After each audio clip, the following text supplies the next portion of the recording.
അവർ രാഷ്ട്രീയമായ ഉൾക്കാഴ്ചയില്ലാത്ത അപക്വമായ ഒരു രാഷ്ട്രീയ നേതൃത്വമാണ് കേരളത്തിലെ കോൺഗ്രസിനും UDF ഉള്ളത്. അതുകൊണ്ടാണ് ജമാഅത്തെ ഇസ്ലാമിയെ ഈ തെരഞ്ഞെടുപ്പ് ഘട്ടത്തിൽ ഇത്രയേറെ ന്യായീകരിക്കാൻ വാശി പിടിച്ചത് ഇവിടുത്തെ UDF പ്രതിപക്ഷ നേതാവ്. ജനങ്ങളെ ചുരുക്കി കാണരുത്,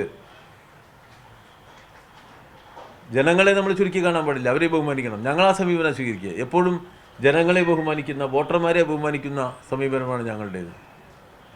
അതുകൊണ്ട് ഞങ്ങളുടെ സുതാര്യമായ രാഷ്ട്രീയ നിലപാടുകൾ ഈ ജനങ്ങളിലേക്ക് എത്തിക്കാനുള്ള വലിയ പ്രവർത്തനമാണ് LDF പ്രവർത്തകന്മാർ ഈ ദിവസങ്ങളിൽ അഹോരാത്രം നിർവഹിച്ചത്.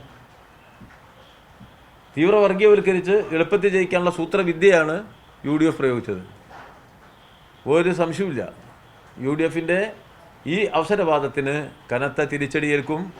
ഇതിൻ്റെ പ്രത്യാഘാതം കേരളത്തിൻ്റെ ഭാവി രാഷ്ട്രീയത്തിൽ UDFനകത്തുണ്ടാവും, കോൺഗ്രസ് പാർട്ടിയിലുണ്ടാവും.